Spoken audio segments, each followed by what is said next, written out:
Have you ever wondered where farmers go on vacation? Most people would think Florida or something like that to go see the ocean. But no, when farmers go on vacation, they go the only logical way, west. And I, your favorite farmer, will be going from here in Arkansas all the way to Durango, Colorado, almost 16 hours away to go visit family and take a look at the West.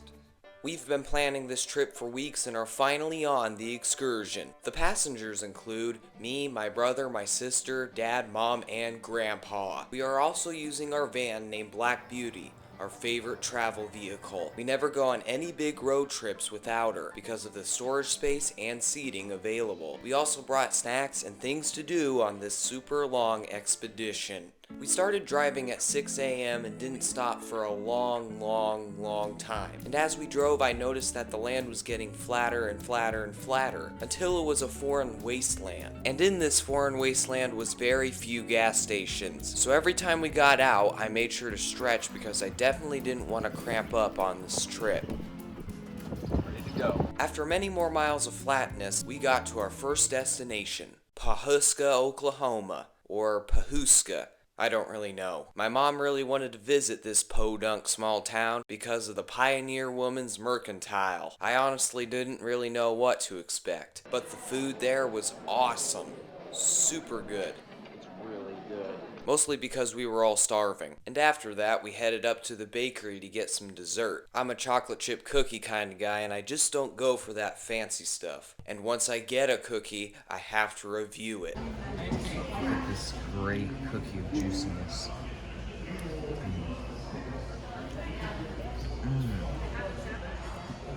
A little cold, but other than that, it's really good. We also got some coffee for Mom to just calm her down. She was a little stressed out on the trip, but nothing that a little coffee can't fix. We then went to the shopping part of the mercantile, which was mostly just tourist junk. That Pioneer Woman just wants to make a few more millions. Just look at the salt and pepper shakers. $20? Who has that kind of cash for salt and pepper shakers? Think of the lower middle class, lady. My brother also found this cool paper towel holder, which he probably would have broken if Mom and Dad didn't tell him to put it back. But out of all the junk in the mercantile, Mom got a coffee mug that you can barely fit your lip over, and we were on the road again. Shortly after leaving the mercantile, we did see something very sad. We saw thousands and thousands of cattle in the feedlot. What's sad is this is what you get from a hamburger at McDonald's, and some of these cows are actually just laying there dead. What a sad way to die. Oh well, nothing we can do about it. Moving on, the rest of the way to our hotel at the halfway mark was depressingly flat. There was pretty much nothing to look at, just flat and unpopulated land. Fast forward to the hotel, we were just at the end of the Oklahoma handle when it was time for dinner. There wasn't much in town, but we had to pick something. We ended up in a kind of pub where you eat peanuts and throw them on the ground. If you can get them open.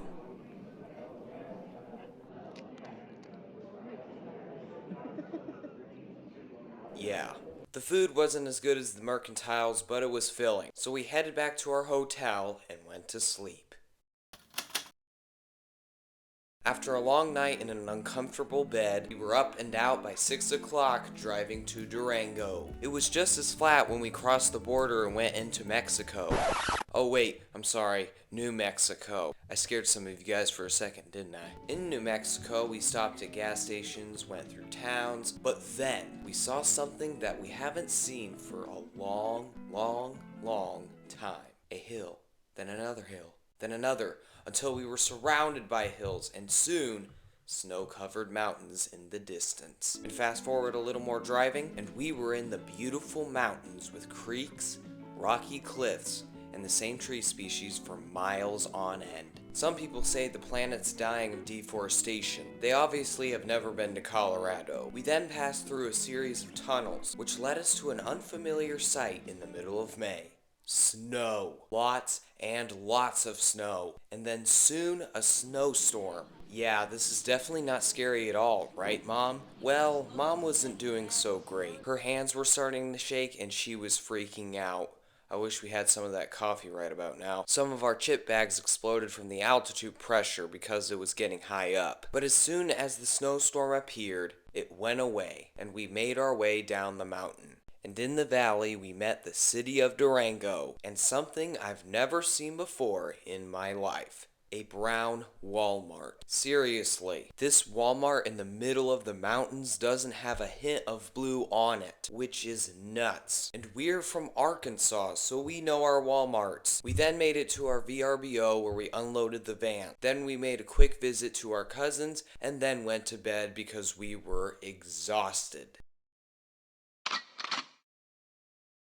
The next morning, we were ready to go visit something spectacular, Mesa Verde. But first, we have to drive there, which I'm not very excited about. Around 50 miles away from Durango, Colorado is Mesa Verde National Park. The first thing we did was go to the visitor center, which had plenty of stuff to look at, like a map, secret vaults of hidden artifacts, and creepy mannequins with most not having any clothes. That was educational. After a little more looking around, we ate lunch and then went to a museum just down the road, which had some rocks, empty display cases, and a few artifacts. There was also some cliff dwellings not far off. We then drove around Mesa Verde looking at other cool ancient sites, which included this poorly dug ditch, some underground passages, deeper pits, and even ancient Indian sunglasses. I never knew they wore those things. We also saw some lookout points where we could see some of the cliff dwellings, and this supposed sun temple that you can't even go in. They wouldn't even let you climb the walls.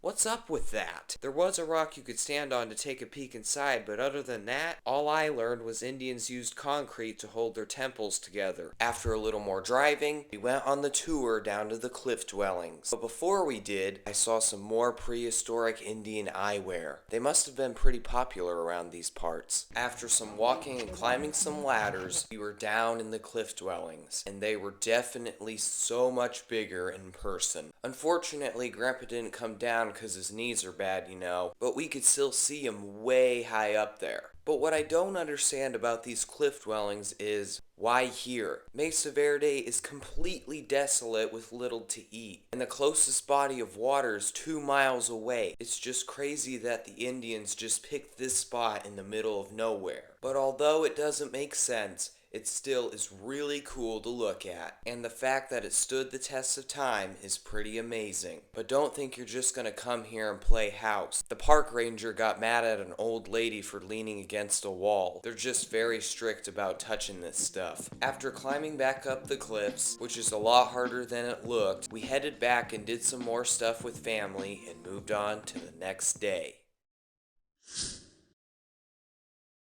In the morning, we went to a particularly unique place in Colorado, and even the world. The Durango hot springs are the only oxygen-infused hot springs in the world, with all the pools being warmed up by the hot springs, and surprisingly, none of them smelled like sulfur. But I will say, some of them are really too hot. There were so many springs to choose from, but eventually we chose one that was definitely a getting used to. In other words, it was too hot. But in the midst of all these boiling baths was actually cold plunges, and I was asked to do a 60-some degree one, which is not actually very much as cold plunges go, but I'm a first timer, and I was gonna do it. Take your breath. It was definitely quite frigid. Even my brother stepped in and tried his luck. Alright, ready? I'm gonna be bigger man than you. What? I'm gonna go under. Oh, yeah, right. I don't think so. Oh. Okay. I went Okay. under, Brody. You go under. You done, Brody? It's not John Go Chow. under. It's John Chow. Yeah, you know that's Yes, I now understand I shouldn't have taken the bait. At least I can say I've done a cold plunge. But after that, I'm done. the hot springs are a pretty cool place, but after it we were really hungry. So we went to a place called James Ranch, which actually had the best burger on the trip. It was just... So good. There was literally nothing on our plates after it. We then went back and did some stuff with our cousins, and then it was time to leave.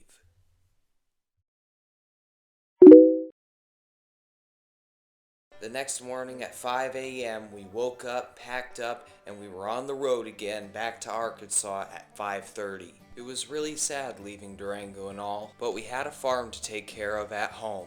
You might actually be wondering who was taking care of the farm when all of this was happening. It was actually my 60-some-year-old grandparents, with a little help from our neighbors. They probably would never have made it without our neighbors' help, if we're being honest here. Long story short, on the trip back, it was long. This time we didn't stop for a hotel, we just sucked it up and drove all the way back to Arkansas. And that means it got dark, really dark. But in the end, we got home safely. It was definitely great to get away for a little while, but as the saying goes, there's no place like home. Be sure to subscribe and thank you for watching. That's a farm.